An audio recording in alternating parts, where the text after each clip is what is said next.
As a man তুমি বিচাৰা বা নিবিচাৰা, তোমাক প্ৰেছাৰ তোমাৰ ফেমিলি বা সমাজখনে দিয়ে দিব।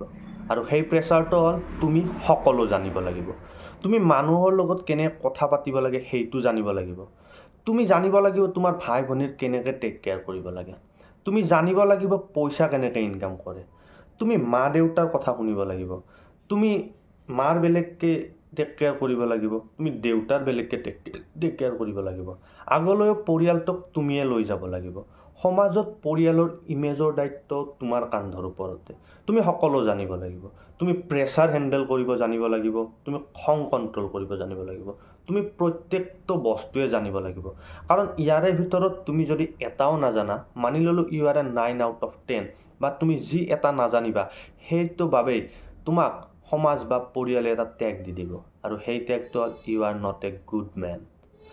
লগা হওক তুমি যিমানেই ষ্ট্ৰং নোহোৱা কিয়, তুমি কিমানেই ট্ৰাষ্টেবল নোহোৱা কিয়, কিন্তু তোমাক এই টেগটো দিয়ে দিব।